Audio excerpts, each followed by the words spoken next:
দর্শক, সাদেক যাওয়ার পথে আমরা এখন অবস্থান করছি বাগাইহাট নামক স্থানে। এই বাগাইহাটে আমরা অবস্থান করে এখানে বিভিন্ন ফলের দোকান রয়েছে। আপনারা দেখতে পাচ্ছেন এখানে পাহাড়ি আনারস, কলা, পেঁপে এবং তেঁতুল দেখতে পাচ্ছেন। আর এখানে অনেক পেঁপে কেটে রাখা হয়েছে দেখতে পাচ্ছেন আপনারা।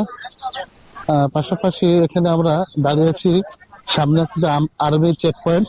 আপনারা জানেন যে সাজেক যেতে হলে আর্মির স্কোয়াড নিয়ে যেতে হয়, অর্থাৎ এই যে সকাল 10:30 থেকে 11টায় প্রথম স্কোয়াড যাবে সাজেকে। সেই স্কোয়াডে করে আমাদেরকে পৌঁছে দেবেন সাজেকে। আমরা সেই জন্য অপেক্ষা করছি। পাশাপাশি আপনাদেরকে দেখায়, দেখুন এই যে এই বাগানহাটের যে আর্মি চেক পয়েন্ট বা চেকপোস্ট, তার সামনে কিন্তু রয়েছে অনেক পাহাড়ি দোকান। আর এখানে সবকিছু কিন্তু পাহাড়ি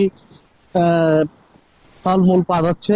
তারপর দেখতে পাচ্ছেন এখানে ডাব রয়েছে, কলা রয়েছে, পেঁপে রয়েছে, আনারস রয়েছে, তেঁতুল রয়েছে, বিভিন্ন প্রকার ফলের দোকান কিন্তু আপনারা দেখতে পাচ্ছেন। আর এটি হচ্ছে সেই বাগাইহাট,